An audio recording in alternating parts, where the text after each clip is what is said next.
قرآن مجید میں فرمایا کہ وَإِذَا قِيلَ لَهُمْ آمِنُوا كَمَا آمَنَ النَّاسُ، جب منافقین سے کہا جائے کہ اس طرح ایمان لاؤ جس طرح کے باقی لوگ ایمان لائے ہیں، یعنی صحابہ کرام، قالوا تو وہ کہتے ہیں آنؤمنوا كَمَا آمَنَ السُّفَهَاءُ، ہم اس طرح ایمان لے آئیں جس طرح معاذ اللہ یہ بیوقوف ایمان لائے، ان کی طرح ایمان لے آئیں۔ الا انہم هم السفہاء، اللہ فرماتے ہیں خبردار ہو جاؤ یہی بیوقوف ہیں، ولیکن لا یعلمون، لیکن یہ جانتے نہیں، انہیں اس بات کی خبر ان لوگوں کو جو کائنات کے بہترین لوگ ہیں زمین پر، انبیاء کے بعد صحابہ، ان کو لوگوں نے بیوقوف کہہ دیا،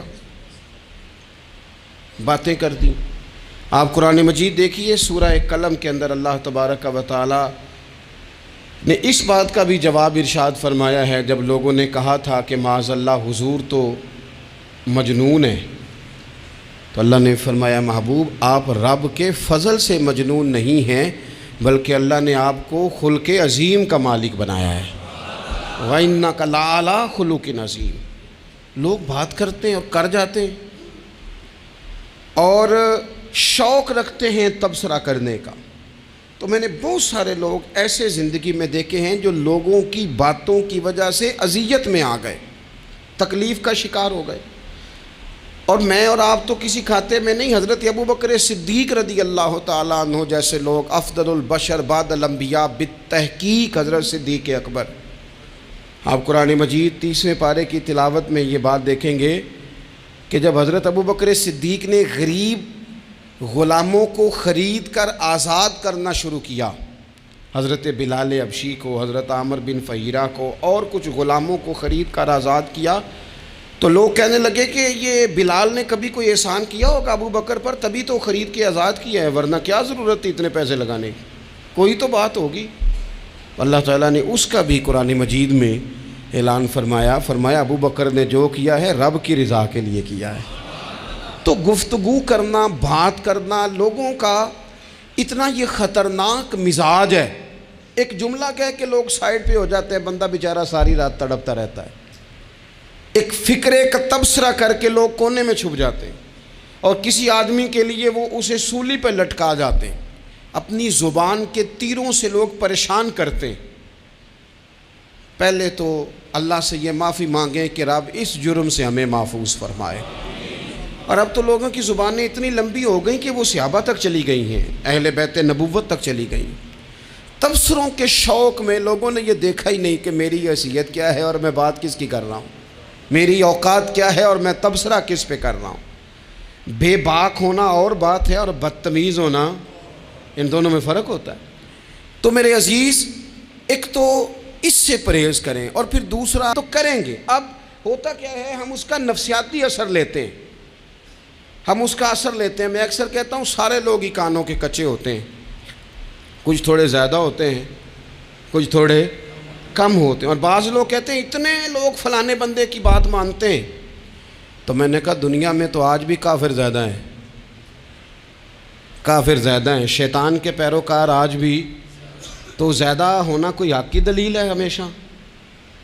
یہ کیا بات ہوئی کہ فلانے کی اتنے لوگ بات مانتے ہیں؟ یہاں تو میں نے یہ دیکھا ہے اس معاشرے میں کہ جھوٹے سے جھوٹا آدمی، اس کے بھی فالور ہوتے ہیں، دغے باز سے دغے باز بندہ، اس کے بھی گویوں کے فالور، اداکاروں کے فالور، فلانے کے فالور۔ اس کا یہ تو بھئی انسان کا مزاج ہے، ہر بندہ کانوں کا کچا ہے، کوئی تھوڑا زیادہ کچا ہے، کوئی تھوڑا کم کچا ہے، تو باتیں تو ہوگی، لوگ منہ میں زبان رکھتے ہیں تو گفتگو تو کریں گے۔ اب یہ اثر لینے والے پہ ہے کہ وہ اس کا اثر کس طرح کا لیتا ہے۔ ہمارے ہاں بڑے بڑے سمجھدار لوگ نفسیاتی ہو جاتے ہیں، بڑی بڑی سمجھدار خواتین نفسیاتی ہو جاتی ہیں، میری ساس باتیں کرتی ہے، میری نند باتیں کرتی ہے، مجھے فلانا باتیں کرتا ہے، مجھے فلانا۔ بھائی باتیں، جس کے منہ میں زبان ہے اس نے بات تو کرنی ہے۔ اب آپ نے کیوں یہ دعویٰ کر لیا ہے کہ آپ اتنے اونچے چلے جائیں کہ آپ کو بات ہی کوئی نہ کرے؟ کیا حرج ہے اس میں؟ اگر کوئی آپ کو بات کر دے تو کیا ہیں ہم، کسی نے کر لی تو پھر کیا ہوا؟ اس کا اتنا اثر قبول کرنا کہ ساری رات سونا ہی نہ، پریشان ہو جانا۔ اور بعض لوگ ایسے ہیں جنہیں اتنی باتیں نہیں ہوتی جتنی انہیں ٹینشن ہوتی ہے، یعنی وہ دو بندے کونے میں کھڑے ہیں تو میری ہی بات کر رہے ہیں، اور بھائی وہ اتنا اہم نہیں ہے، انہیں کوئی اور کام بھی ہو سکتا ہے۔ تیری بات ہی انہوں نے کرنی. بلا وجہ لوگ سمجھتے ہیں کہ میں بڑا اہم آدمی ہوں, وہاں بھی مجھ پہ تبصرہ ہو رہا ہے, یہاں بھی ہو رہا ہے. اس پہلو سے باہر آئیں, اس کمپلیکس سے نکل آئیں. ابن حزم کہتے ہیں کہ مصر میں ایک تاجر بڑا کامیاب ہو گیا تھا, بڑا کامیاب تاجر ہو گیا. تو زندگی میں جتنے لوگ بھی کامیاب ہوتے ہیں ان سے حسد ہوتا ہے. اس سے بھی اس کے ارد گرد کے لوگوں نے حسد شروع کیا. اب تاجروں نے پلاننگ کی کہ اسے خراب کیسے کرنا ہے. وہ ایک دن اپنے گھر سے نکلا, سفید کرتا سفید پگڑی باندھ کے باہر. اب 5-6 لوگوں نے پہلے سے منصوبہ بندی کی ہوئی تھی. ایک صاحب اسے ملے, کہنے لگے ماشاءاللہ آج تو سفید کرتے پر سبز امامہ, سبز پگڑی بڑی ہی اچھی لگ رہی ہے. تو وہ ہنس کے کہنے لگا لگتا ہے آپ سو کے اٹھ کے آئے ہیں, پگڑی تو میری سفید ہے. اس نے کہا چلو پگڑی تو سبز ہی ہے, باقی آپ نہیں مانتے تو آپ کی مرضی. وہ آگے بڑھا. تو اب چونکہ پلاننگ تھی تو ایک شخص اور ملا. اس نے کہا کیا بات ہے, سفید کرتے پر آپ کا پیلے رنگ کا امامہ کیا جچتا ہے. اس نے کہا یار کو خدا کا خوف کر. ہنس کے کہا کیا ہو گیا, تیری اینک کا نمبر تو نہیں تبدیل ہونے والا ہوا. اور بھائی میں نے تو سفید کرتا اور سفید ہی امامہ باندھا ہے. اب 2-3 لوگوں کی دفعہ تو وہ مسکرایا, لیکن وہ ڈھیر سارے لوگوں نے منصوبہ بندی کی تھی. وہ جب چوتھے کے پاس گیا تو اس نے بھی کہا کہ کیا بات ہے سفید کرتے پر پیلے رنگ کے امامے کی. اس نے کہا پیلا کہاں ہے. اب وہ غصے ہونے لگا. اب وہ چھٹے کے پاس گیا تو اس نے کہا جناب کیا بات ہے سفید کرتا اور کالا امامہ. اب وہ غصے میں اتنا باولا ہوا کہ پہلے ہنسا پھر رویا, پھر اسے سمجھ نہ آئی کہ دکان کا تالا کس چابی سے میں نے کھولنا ہے. بس وہ شام ہوئی تو اس بیچارے کو بچوں نے روڑے مارنے شروع کر دیے. وہ اتنی تکلیف میں آ گیا کہ لوگ اسے پاگل کہنے لگے. کیوں؟ اس لیے کہ لوگ منصوبہ بندی, افواہ تھی نا کہ میری طبیعت خراب ہے, تو لوگوں نے حال پوچھ پوچھ کر بیمار کر دیا. لوگوں کی باتیں, لوگوں کے تبصرے, لوگوں کے کومنٹس. بولے امام شافعی, امام شافعی فرمانے لگے لوگوں کی باتیں پتھروں کی طرح ہوتی ہیں, یہ روڑوں کی طرح ہوتی ہیں. اگر انہیں کمر کے اوپر رکھ لو گے نا تو یہ تمہاری کمر توڑ دیں گی, اور اگر تم ان کو اپنے پیروں کے نیچے رکھ لو گے تو تمہارا قد اونچا ہو جائے گا. بس دنیا میں وہ لوگ پریشان ہوتے ہیں جو لوگوں کی باتوں کو کندھوں پر سوار کر لیتے ہیں. جو پیروں کے نیچے رکھے, جو پاؤں کے نیچے رکھے, ان کا قد. وہ پرانے زمانے میں نا عارف رومی رحمۃ اللہ علیہ فرماتے ہیں کہ ایک بیل گائے گر گئی تھی کنویں کے اندر. تو اب وہ لوگ اس کو نکال تو نہیں سکتے تھے, تو انہوں نے اس طرح کیا کہ مٹی ڈالنی شروع کر دی کہ اب بدبو آئے گی, پریشانی ہوگی, تو اس کو بند کر دیتے ہیں اندر ہی کنویں کو, کنواں نئی جگہ پہ کھود لیتے ہیں. انہوں نے جب اس کے اندر مٹی ڈالی نا تو وہ گائیں جو تھی وہ مٹی جھاڑ کے تو مٹی کے اوپر آ گئی. انہوں نے پھر مٹی ڈالی تو وہ تھوڑی اور اوپر آ گئی, اور مٹی ڈالی تو اور وہ مٹی ڈالتے گئے اور گائیں وہاں سے کنویں سے باہر آ گئی. لوگوں نے دفن کرنا چاہا, وہ باہر نکل آئی. او میرے بھائی, لوگ بھی اپنی باتوں میں دفن کرنا چاہتے ہیں, لیکن یاد رکھنا جو چمکنے والے تھے وہ چمکتے ہی رہے. جن کو اللہ نے عزت دی تھی ان کی گھٹائی کوئی نہیں سکا. اتنی اتنی لمبی زبانیں کھول کے لوگوں نے صحابہ کے بارے میں باتیں کی. باتیں ہو رہی ہیں, لوگ جن کو دبانا چاہتے تھے. آج نہیں صوفیاء کی مخالفت شروع ہوئی, ان کے زمانے میں بھی ہوئی, ان کے دور میں ان کے خلاف کتابیں لکھی گئیں. لکھنے والے خدا جانے کہاں ہیں, اور داتا صاحب ہو رہی ہے, خواجہ صاحب ہو رہی ہے. حضور غوث اعظم کے ان کے زمانے میں بھی ایسا نہیں ہوا کہ بڑی خوشی سے لوگوں نے آگے بڑھ کے پھول ڈالے ہوں. ان کے دور میں باقاعدہ جتھے تیار ہوئے, جتھے, اور پورا کام کیا گیا. اور ویسے بھی اگر کوئی شخص آپ کا مخالف ہی نہیں ہے تو پھر آپ کو چمکنے کا مزہ کیسے آئے گا؟ کوئی تو مخالف ہو نا, کوئی تو ہو نا جو کوئی بات کرے. دیکھیں نا, اگر اندھیرا نہ ہو, رات نہ ہو, تو بلب کی کوئی اہمیت رہ جائے گی؟ یہ چمکتا ہی تب ہے جب اندھیرا زیادہ ہوتا ہے. ہم کہتے ہیں اندھیرا ہو گیا, اور بھائی تجھے چمکنے کا موقع دیا ہے اندھیرے نے, تجھے اس نے عروج دیا. تندی باد مخالف سے نہ گھبرا اے عقاب, یہ تو چلتی ہے تجھے اونچا اڑانے کے لیے. تو باتوں سے پریشان نہ ہو. میں نے کہا کہ اگر آپ باتوں کا پہاڑ بنا کے اوپر سوار ہو جائیں گے نا تو قد اونچا کریں گی باتیں. جو بندہ ڈسکس ہونے لگ جاتا ہے وہی تو مشہور ہوتا ہے, اسی کی تو بات ہوتی ہے. دیکھیں کیا ہوتا تھا بھلا مکے میں, کوئی بندہ باہر سے آتا تو ابو جال اسے کھڑا کر کے کہتا حضور کے پاس نہ جانا, تو کہتا پتہ تو کروں بھلا نبی پاک کے پاس کیا ہے، پتہ تو کروں بھلا حضور کے پاس کیا ہے۔ تو جن سے تعارف نہیں ہونا تھا وہ بھی تعارف کرا رہے تھے رسول پاک کا۔ تو اس لیے باتوں سے گھبرا جانا، ہاں ایک بات ہمیں کتاب و سنت میں ملتی ہے، اس پر ضرور غور کریں، تہمت والی جگہ سے بچیں، تہمت کا موقع نہ دیں۔ مطلب بلا وجہ ہی اپنے لیے بحث کا دروازہ کھولنا یہ درست نہیں ہے۔ اپنے لیے ہم نہ دروازے کھول لیتے ہیں بحث کے، مفت کی بحث ہو رہی ہے، فلانا بھی ڈسکس کر رہا ہے۔ کچھ چیزیں ایسی ہوتی ہیں جو سب کی سمجھ کی نہیں ہوتی، وہ سب کے سامنے ڈسکس کرنا ضروری نہیں ہوتا۔ حضرت سیدنا ابو ہریرہ رضی اللہ تعالیٰ عنہ فرمایا کرتے تھے، مجھے نبی پاک علیہ السلام نے علم کی 2 تھیلیاں دی ہیں، میں نے ایک کھولی ہے تمہارے سامنے، ایک کھولی ہے، دوسری نہیں کھولوں گا۔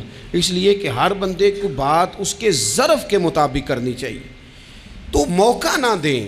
نبی پاک صلی اللہ علیہ وسلم نے فرمایا، اس بندے نے اپنی، یہ بخاری میں موجود ہے، فرمایا اس نے اپنی عزت اور اپنی جان کو محفوظ کر لیا جو فتنے والی جگہ سے بچ گیا۔ جہاں تہمت لگ سکتی ہے اس جگہ سے بچیں، جان بوجھ کے لوگوں کو موقع نہ دیں باتیں کرنے کا، جان بوجھ کے موقع نہ دیں۔ جامع ترمذی کے اندر حدیث موجود ہے، حضرت سیدنا عمر فاروق رضی اللہ تعالیٰ عنہ نے ایک موقع پر اجازت مانگی تھی نبی پاک صلی اللہ علیہ وسلم سے۔ عرض کیا، یا رسول اللہ صلی اللہ علیہ وسلم مجھے آپ اجازت دے دیں، میں عبداللہ بن ابی سلول کی گردن اڑا دوں، یہ منافق بار بار آڑے آتا ہے، بار بار تکلیف دیتا ہے، آپ مجھے اجازت دیں میں اسے قتل کر دوں۔ تو اب وہ چونکہ کلمہ پڑھتا تھا، ساتھ تو رہتا ہی تھا نا، بہت سارے لوگ اسے مسلمان جانتے تھے، تو حضرت سیدنا عمر فاروق رضی اللہ تعالیٰ عنہ نے اجازت چاہی، کہ یا رسول اللہ صلی اللہ علیہ وسلم اگر آپ مجھے اجازت دے دیں، یہ ترمذی میں موجود ہے، یعنی آپ اس جگہ سے بچیں جہاں تہمت لگ سکتی ہے، جہاں بلا وجہ کسی شخص کو شر پھیلانے کا موقع مل سکتا ہے۔ یا رسول اللہ مجھے اجازت دے میں عبداللہ بن ابی سلول کی گردن اڑا دوں۔ تو نبی پاک صلی اللہ علیہ وسلم نے فرمایا کہ عمر، اگر میں تمہیں ایسا کرنے کی اجازت دوں گا تو لوگ کہیں گے کہ اب اپنے قریبیوں کو انہوں نے مروانا شروع کر دیا ہے، ساتھ والوں کو ہی مروانا شروع، لوگ تو اسے مسلمان سمجھتے ہیں۔ تہمت والی جگہ سے، بلکہ بخاری شریف میں اسی طرز کا ایک اور پیغام بھی ہمارے لیے موجود ہے۔ یہ جو حرم شریف آج ہمارے سامنے ہے نا، بیت اللہ شریف، اس میں ایک پیچھے مقام ہے جس کو حتیم کہا جاتا ہے، یہ خانہ کعبہ کا حصہ ہے۔ حضور صلی اللہ علیہ وسلم کے اعلان نبوت سے پہلے جب قریش مکہ نے اسے تعمیر کیا نا دوبارہ سے، تو انہوں نے چندے کا کوئی اس طرح کا مزاج بنایا تھا کہ اس بندے سے پیسے لینے ہیں جس کے بالکل ہی جائز ہو۔ اس ترتیب سے انہوں نے خانہ کعبہ کی تعمیر کی کہ پھر وہ ساری تعمیر نہ کر سکے، حتیم باہر رہ گیا۔ تو نبی پاک صلی اللہ علیہ وسلم نے ایک دن فرمایا، بخاری میں موجود ہے، حضور فرمانے لگے، عائشہ اگر تمہاری قوم جاہلیت کے قریب نہ ہوتی، کیونکہ ابھی قریب جاہلیت چھوٹی ہے نا، ابھی لوگوں نے کلمہ پڑھنا شروع کیا ہے، فرمایا اگر یہ جاہلیت کے قریب نہ ہوتے تو میں کعبے کو انہی بنیادوں پر دوبارہ بنا دیتا جن بنیادوں پر حضرت ابراہیم علیہ السلام نے بنایا تھا، لیکن چونکہ یہ جاہلیت کے قریب ہیں، ان کی سمجھ میں چیز نہیں آئے گی، یہ شک میں پڑ جائیں گے، پریشان ہو جائیں گے، لہذا میں یہ کام نہیں کرتا۔ بہت ساری چیزیں ایسی ہیں کہ جن کی وجہ سے بعض سادہ لوگ ابہام کا شکار ہوتے ہیں، ابہام کا۔ ہمارے علماء نے اس طرح کیا کہ بڑے طے کر کے عقائد کے عنوانات امت تک پہنچائے۔ ہر آدمی ہر شعبے کا اسپیشلسٹ نہیں ہوتا، بہت ساری لوگ باتیں مریض کے سامنے کرنے والی نہیں ہوتی، وہ صرف لواحقین کو بتانے والی ہوتی۔ پھر کچھ لوگ اور آئے جنہوں نے کہا کہ ہم تو ایفیشنسی دکھائیں گے، کچھ خاص ہر بات کھول کر لوگوں کے سامنے رکھیں گے، تو اس کا نقصان پھر یہ ہوتا ہے کہ سادہ لوگ مشکلات کا شکار ہوتے ہیں۔ وہ پھر جب کہتے ہیں ہر چیز ڈسکس کر لینی چاہیے تو پھر باتیں دور نکل جاتی ہیں۔ پھر لوگوں نے انبیاء کرام علیہم السلام کی اجتہادی خطاؤں کو ڈسکس کرنا شروع کیا۔ ربنا ظلمنا انفسنا، اگر حضرت آدم یہ لفظ کہیں تو ان کے لیے تو ٹھیک ہے، لیکن اگر کوئی غلام اور امتی اور بیٹا اٹھ کے یہ لفظ کہے تو اس کے لیے ٹھیک نہیں ہے۔ تو میرے عزیز ایسے کام نہ کریں جس کی وجہ سے بلا وجہ بحث کا۔ ہمارے یہاں کچھ لوگوں کو شوق ہے خبروں میں رہنے کا، وہ ایسی باتیں چھیڑتے ہیں جن سے نہ وہ خبروں میں رہ سکیں۔ میں نے دیکھا ہے وہ کہتے ہیں جی میں نے کوئی انوکھی بات کرنی ہے۔ بھئی انوکھی بات کرنے سے بندہ مشہور تو ہو جاتا ہے۔ ہمارے زمانے میں مشہور ہی وہ ہوتا ہے جو دوسروں سے ذرا ہٹ کے بات کرے، انوکھی کرے۔ وہ ہمارے لطیفہ لکھا ہے نا، ایک اہل عرب کا، ایک ہجا نام کا عربی کا ایک لطائف سنانے والا شاعر ہے، تو وہ کہتا ہے کہ ایک شخص نے ایک دفعہ کہہ دیا تھا گدھا کھانا جائز ہے. بڑے بڑے علماء اس کے گھر چلے گئے کہ بھئی کوئی دلیل، کوئی جزیہ، کوئی کہاں سے، کوئی کتاب، کوئی حوالہ، کوئی شے. اس نے کہا روز آؤ گے ایک ایک بندے کو بتاؤں گا، کٹھا اسٹیج لگاؤ، ایک ہی دفعہ حوالے دیتا ہوں، روز نہیں دیے جاتے. وہ اسٹیج لگ گیا، دنیا جمع ہو گئی، جنہوں نے کبھی ٹائم نہیں نکالنا. تو یہ ذرا انوکھی بات جو کر رہا تھا، تو سارے لوگ آ گئے. تو وہ اسٹیج پہ چڑھا تو کہنے لگا مجھے جانتا کوئی نہیں تھا. چلو اب بدنام جو ہوں گے تو کیا نام نہ ہوگا. اب قیامت تک کہو گے تو صحیح نا، وہ اس مولوی دے گھر جنہیں ایک بار آکھیا نہیں سی گدھا کھانا جائز ہے، چلو بدنام جو ہوں گے تو کیا. تو بہت سارے ایسے لوگ ہیں جو ہیں بدنام، پر چلو نام تو ہو گیا نا. بدنامی صحیح، شرارت صحیح، شیطانیت صحیح، لیکن نام تو ہو گیا. تو اس لیے کوئی ایسا انوکھا کام جس سے لوگوں کی، میں آپ سے بڑی گزارش عرض کروں، اعلیٰ حضرت بریلوی رحمۃ اللہ علیہ نا، لالٹین کے اندر مٹی کا تیل جلایا جاتا ہے ہمارے ہاں. تو مٹی کا تیل ظاہر ہے اس سے بدبو آتی ہے، تو مسجد میں وہ جلانا جائز نہیں تھا. تو ایک صاحب ارنڈی کا تیل لائے، وہ خوشبو والا ہوتا ہے، وہ لا کے انہوں نے نا اعلیٰ حضرت بریلوی رحمۃ اللہ علیہ کو لالٹین میں ڈال کے دیا اور کہا کہ یہ مسجد میں اس کو جلاتے ہیں چونکہ اس کے اندر سے خوشبو آتی ہے، بدبو نہیں آتی. تو وہ جو شرعی عذر ہے نا، حضور نے فرمایا کہ جمعے والے دن غسل کر کے آؤ تاکہ کسی کے پسینے سے ایک دوسرے کو تکلیف نہ ہو. کچا لہسن پیاز کھا کے مسجد آنا اس لیے منع کر دیا گیا کہ منہ کی بدبو سے تکلیف ہو. تو مسجد میں کوئی ایسی چیز جو بدبو کا باعث بنے منع ہے. اب انہوں نے وہ تیل لا کے لالٹین میں ڈالا جس سے خوشبو آتی تھی اور لالٹین بھی روشن ہوتی تھی. تو اعلیٰ حضرت فاضل بریلوی رحمۃ اللہ علیہ اپنے اس خادم سے فرمانے لگے کہ اب لوگ تو آئیں گے نا، تو ہمارے علاقے میں تو ساری دنیا مٹی کے تیل سے ہی چلاتی ہے، تو اب آپ نے ایک خوشبو والا تیل لا کے ڈال تو دیا ہے اس کے اندر لالٹین میں، پر یہ لوگوں کو بتائے گا کون کہ یہ تیل وہ نہیں ہے. لوگ تو یہاں سے دیکھ کے جائیں گے اور جا کے کہیں گے کہ اتنے بڑے عالم کی مسجد میں اگر جل رہا ہے تو ہم کیوں نہ جلائیں. تو فرمانے لگے وہ شخص کے حضور پھر حال کیا ہے. فرمانے لگے آپ فرضوں کا سلام پھیر کے دعا سے پہلے لالٹین کے پاس کھڑے ہو جائیں اور جو بندہ گزرے اسے بتاتے جائیں کہ یہ مٹی کا تیل نہیں، یہ مٹی کا تیل نہیں، یہ مٹی کا تیل. ہر شخص کے ذہن تک بات اتر جائے تاکہ لوگ کسی ایسی چیز کا شکار نہ ہو جائیں جس سے کہ ان کے مزاج میں کوئی غیر شرعی چیز عروج پکڑ لے. تو میرے عزیز، ہم نہ کچھ بدگمانیاں لوگوں کے اندر لوگ ڈالتے ہیں. ہمارے ہاں بالخصوص پاکستان میں جب سے سیاسی فرقہ واریت شروع ہوئی ہے، سیاسی، ہماری قوم کا مزاج اتنی بری طرح خراب کیا گیا ہے. ہمارے نوجوان بچے جو بڑے سنجیدہ پڑھے لکھے، ان کی گفتگو اپنے سیاسی مخالف کے بارے میں اتنی لوز کر دی گئی ہے، اتنی کمزور کر دی گئی، اتنی خوفناک کر دی گئی ہے کہ اس طرح تو کبھی نہیں ہوا تھا. یہ مزاج جو لوگوں کو دیا جا رہا ہے، قومیں اپنے اخلاق کے طور پر زندہ رہتی ہیں. بد اخلاقیاں کبھی بھی انسانوں کو اونچا کر سکتی، پیچھے رہ جاتے ہیں لوگ. تہذیب کسی سوسائٹی کا حسن ہوتا ہے، اور اگر ایک سیاسی مخالف کے لیے آپ کا یہ والا مزاج بن جائے، اپنے سیاسی قد کو اونچا کرنے کے لیے آپ ان چیزوں کا سہارا لیں، یہ درست نہیں ہے.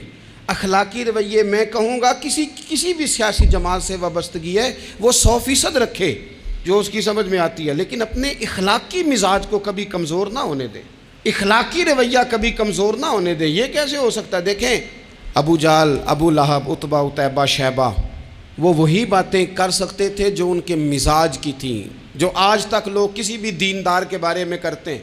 تو انہوں نے وہی باتیں آ کے کی تھی جناب ابو طالب کے ساتھ. انہوں نے کہا تھا کہ اگر معاذ اللہ ان کو دولت چاہیے تو ہم دیتے ہیں.